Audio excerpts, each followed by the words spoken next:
Class 9 তো এই ক্লাসটা শুরু হবে। ক্লাস 9 যারা স্টুডেন্ট আছো অবশ্যই দেখবে টেক্সট, আর তোমাদের কী সাহায্য লাগে সেটা আমাকে কমেন্ট করে জানাবে। আমি টেক্সট পড়াবো এবং অ্যাক্টিভিটিগুলো করিয়ে দেবো, অ্যাক্টিভিটিগুলো বাড়িতে করার চেষ্টা করো। সবসময় জানবে গল্পের মধ্যে ঢোকার জন্য। আর যখন পড়বে টেক্সট স্পেলিংগুলো দেখে দেখে পড়বে, তাহলে লিখতে তোমাদের সুবিধা হবে। আর আমি যে গ্রামারগুলো করিয়েছি সেই গ্রামারগুলো করো। আমি রাইটিং স্কিল প্রচুর হিউজ রাইটিং স্কিল করাবো, তোমাদের টেনশন নেই। টেক্সট নিয়ে এত ভয়ের কিছু নেই, ঠিক আছে? টেক্সট যে প্রসেসে বলছি, আমি বলছি টেক্সটের গল্পটাকে বোঝো, আর বাকিটা লেখার দায়িত্ব, লেখানো আমার দায়িত্ব, ঠিক আছে? ভালো করে টেক্সটটাকে বোঝো, পড়ো। তো ক্লাস 9-এ প্রথম অধ্যায় আছে the tales of Bhola grandpa. Tale মানে বলা হয় TELL, আর TALE টেলস মানে হচ্ছে কাহিনী। অফ আমরা জানি একটা জিনিস আমি পড়েছি, যেমন tell me a tell of এ টেল। 3টে টেলে আছে, tell me a tell of এ টেল, অর্থাৎ লেজে আমাকে একটা লেজের কাহিনী বলো। টেল মানে কাহিনী, টেল মানে লেজ, টেল মানে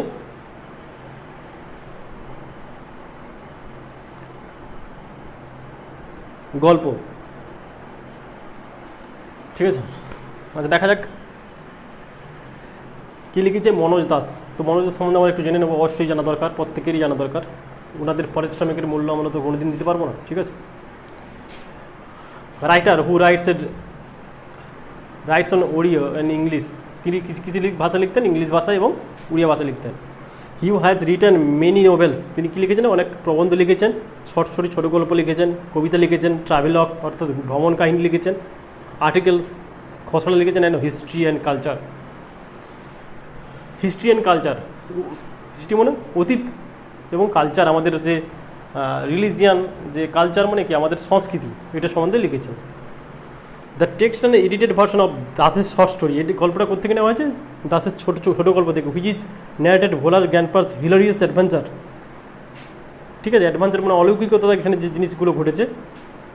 scene through the eyes of young man who had known him closely. ভোলার গ্র্যান্ডপাকে যারা কাছাকাছি থেকে দেখেছে, তাদের চোখের যে কাজকর্ম, সেগুলো থেকে একটা গল্প নেওয়া হয়েছে। The simplicity and forgetfulness of Bhola grandpa's. তার সরলতা, তার ভুলে যাওয়া, ভুলে যাওয়া of Bhola grandpa's provides a element human দেয়, আমাদের কী দেয়? আনন্দ দেয়, রস দেয়। রস মিনস আনন্দের রস দেয়, ঠিক আছে? অন হুইচ স্টোরিজ হিংস, ঠিক আছে? এই স্টোরিটাতে সেই জিনিসটাই দেয়। তো গল্পটা বেশি বড় নয়। যারা 9-এ ক্লাস আছো অবশ্যই টেক্সটটা খুলবে, আর সবসময় বলছি গল্পটা শুনে বোঝো, অর্থটা বুঝে নাও, দেখবে কোনো কিছু সমস্যা নেই। টেক্সট পড়ানোর দায়িত্ব আমার, আর লেখার দায়িত্ব তোমার, এবং লেখানোর দায়িত্ব আমার। Bhola grandpa and his wife lived at the western end of our village. এটা টোটালি পাস্ট টেন্সে লেখা হয়েছে। যারা আমার টেন্সগুলো করোনি দেখে নিও। Bhola grandpa and his wife, ভোলার grandpa and his wife, Bhola ঠাকুরদা এবং তার স্ত্রী এবং ঠাকুমা, lived in the western means east আর ওয়েস্ট, পশ্চিমে। আমাদের পশ্চিম গ্রামের যে পশ্চিম প্রান্ত, সেখানে ভোলা গ্র্যান্ডপা ঠাকুরদা ঠাকুমা থাকতেন। A large bakul tree overshadowed their hut. A large bakul tree, একটা বড় বকুল গাছ, ওভারশেডেড দেয়ার হার্ট, ছাউনি করে রেখেছিল তাদের কুঁড়ে ঘরটাকে, অর্থাৎ তাদের ঘরের কুঁড়ে ঘরের উপরে একটা বকুল গাছ ছিল।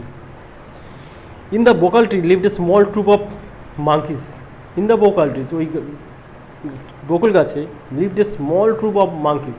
দেখো মাঙ্কিস যে একসঙ্গে থাকার আগে ট্রুপ বলা হয়, এগুলো কিন্তু মনে রাখো। ট্রুপ অফ মাঙ্কিসকে একসঙ্গে অনেক মাঙ্কি থাকলে সেটা কী বলা হয়? ট্রুপ বলা হয়।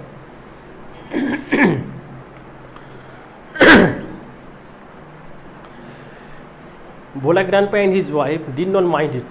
ভোলার ঠাকুরদা এবং ঠাকুমা এটাকে কিছু মনে করতো না, ঠিক আছে? On moonlight light,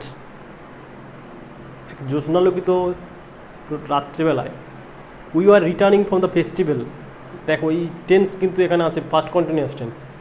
we are returning from, আমরা ফিরতেছিলাম বা ফিরছিলাম, ফ্রম এ ফেস্টিভ্যাল, একটা উৎসব থেকে।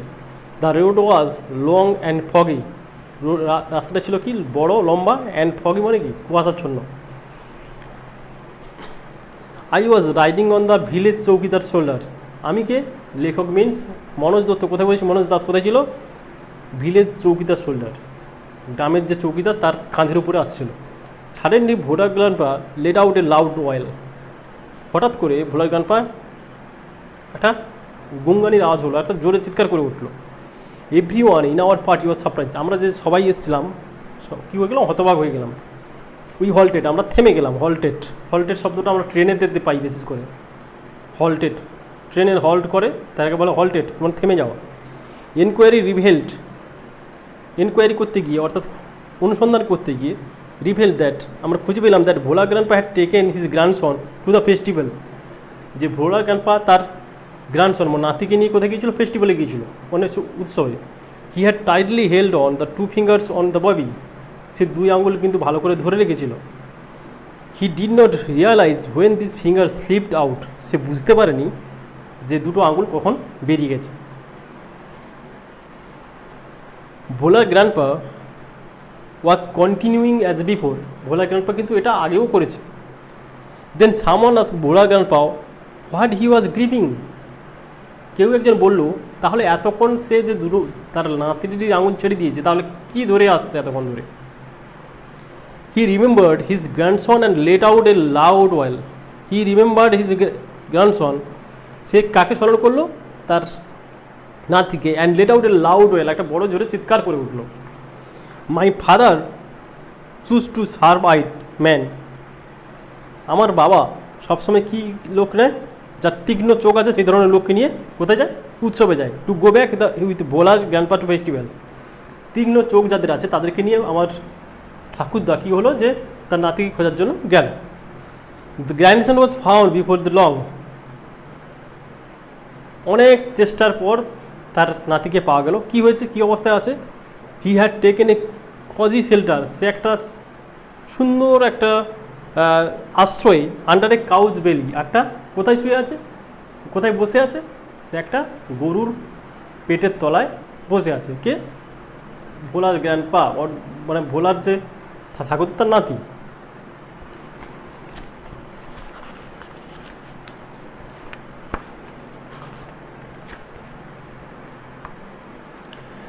তো এই গল্পটা একটা হলো। I remember another funny incident. একই জিনিস আমি স্মরণ করি আর একটা আনন্দদায়ক গল্প মিনস ঘটনা অ্যাবাউট ভোলা গ্র্যান্ডপা। ভোলা গ্র্যান্ডপার সম্বন্ধে related by the my father, যেটা আমার বাবার সঙ্গে সম্পর্কযুক্ত। It had been a rainy afternoon. এটা ছিল একটা রেইনি মানে বর্ষিত বা বর্ষার বিকেল। এটা ছিল একটা বর্ষার বিকেল। ভোলা গ্র্যান্ডপা ওয়াইল্ড উইথ এক্সাইটমেন্ট, অর্থাৎ উত্তেজনার সহিত, টোল মাই ফাদার, আমার বাবাকে বললো, অ্যান্ড হিজ, এবং তার বন্ধুদের বললো, that he had seen a gang of pirates. সে কী দেখেছে? দেখো, আমরা আগে বলেছিলাম ট্রুপ মাঙ্কির ক্ষেত্রে, এখানে কিন্তু ডাকাতের ক্ষেত্রে কী হবে? গ্যাং হবে। গ্যাং অফ পাইরেটস, জলদস্যু দেখেছে। They were burying a large box under of the sand dunes.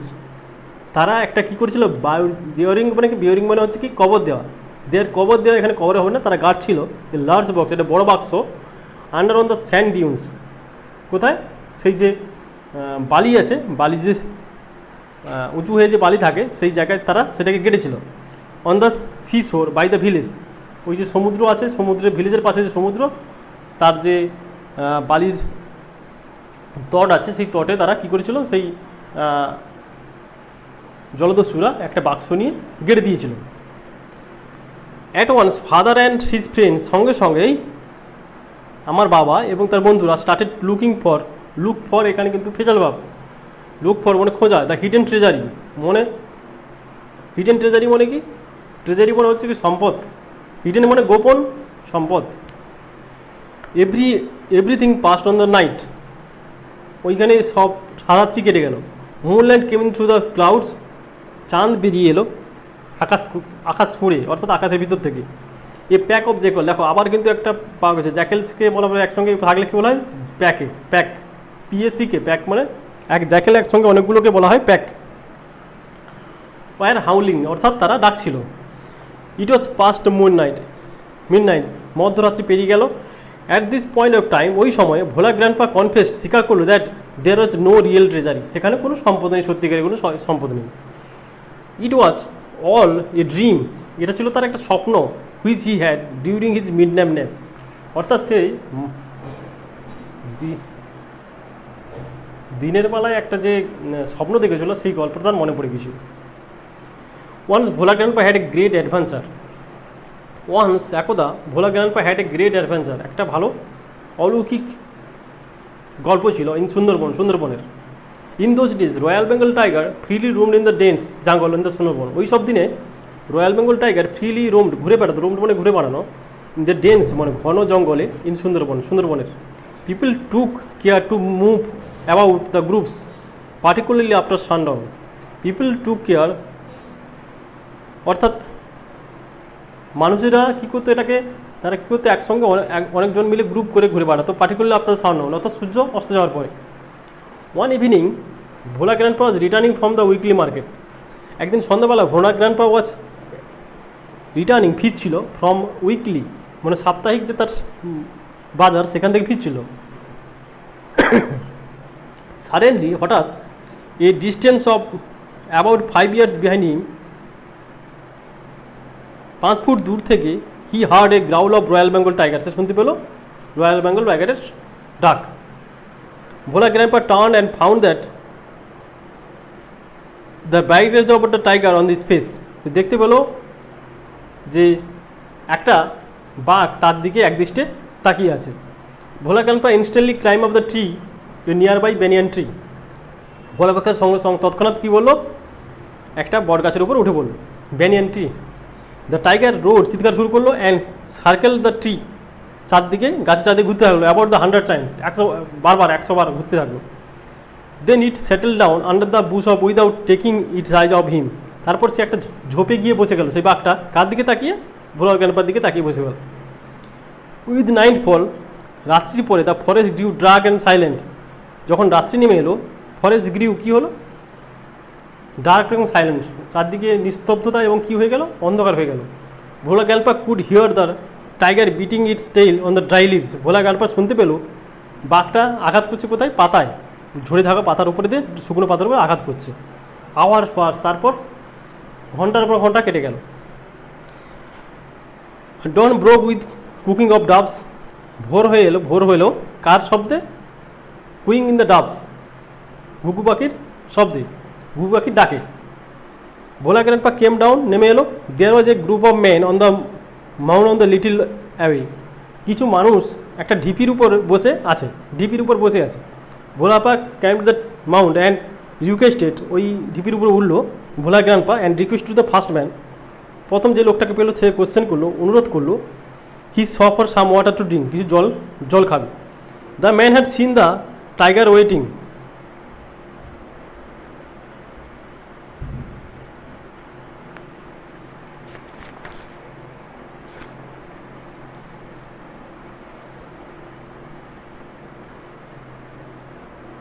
The man had seen the tiger waiting, মানুষটি দেখতে বললো একটা বাঘ কী করছে, অপেক্ষা করছে। হি ওয়াজ বিউইলার্ড, সে কী হলো, কনফিউজ হলো।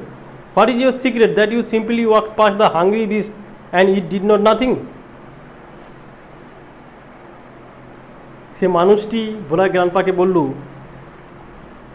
কি গোপনীয়তা আছে যে বাঘটা তোমাকে দেখেও কিছু করলো না, তুমি চলে এলে। হি আস্কড ভোলা গ্র্যান্ডপা, সে ভোলা গ্র্যান্ডপাকে বলল, অর্থাৎ ভোরবেলাতেও বাঘটা বসেছিল, কিন্তু ভোলা গ্র্যান্ডপা সেটা লক্ষ্য না করেই এমনি চলে আসছে। The tiger was stretch is limbs and earning, তার টাইগারটা যে তার অঙ্গপ্রত্যঙ্গগুলো সঞ্চালন করলো এবং হাই তুললো। Then Bhola grandpa remembered that the tiger and looked at it, সে দেখলো বাঘটা তার দিকে তাকিয়ে আছে। Bhola grandpa almost lost his sense in fear, সে ভয়ে কী হলো, জ্ঞান হারিয়ে ফেললো। হি র্যান ব্যাক হোম, এবং দৌড়ে পালিয়ে গেল। হাফ এ সেঞ্চুরি লেটার, তার প্রায় 50 বছর পরে, Bhola grandpa left us for ever, অর্থাৎ 50 বছর পরে ভোলা গ্র্যান্ডপা মারা গেল in the morning at the age of 95, 95 বছর বয়সে, অর্থাৎ গল্পটা যখন সে বলেছিল তখন কত বয়স ছিল, 45। হিজ 80 years ওল্ড ওয়াইফ তার 80 বছরের স্ত্রী লেমেন্টেড, মানে কাঁদা, ক্রাই, ঠিক আছে, মাছ মনে কেঁদেছিল, শোকের কান্নাটা লেখার ক্ষেত্রে লেমেন্ট ইউজ করা হয়। সি সেড উইথ সাই, সে নিঃশ্বাস ফেলে ফেলে বললো, নিঃশ্বাস ফেলে বললো, the old man must have forgotten to breathe, মনে হয় মানুষটি ভুলে গেছে কী নিতে, শ্বাস প্রশ্বাস নিতে। 3টে জিনিস ভুলে গেল, সে তার নাতির হাত ছেড়ে দিয়েছিল। 2 নম্বর, সে একটা গাছ থেকে রাত সকালবেলা নেমে এসেছিলো, বাঘ ছিল, সেটা তার ভুলে গেছে। 3 নম্বর কী হলো, যে সে মনে হয় তার স্ত্রী মনে হচ্ছে শ্বাস নিতে ভুলে গেছে, তাই মারা গেছে। গল্পটা কেমন লাগলো আমাকে জানিও, ঠিক আছে। গল্পের মধ্যে ঢুকো, অর্থটা দেখো। টেক্সট পড়ানোর দায়িত্ব আমার, লেখার দায়িত্ব তোমার, আর লেখানোর দায়িত্ব আমার, ঠিক আছে।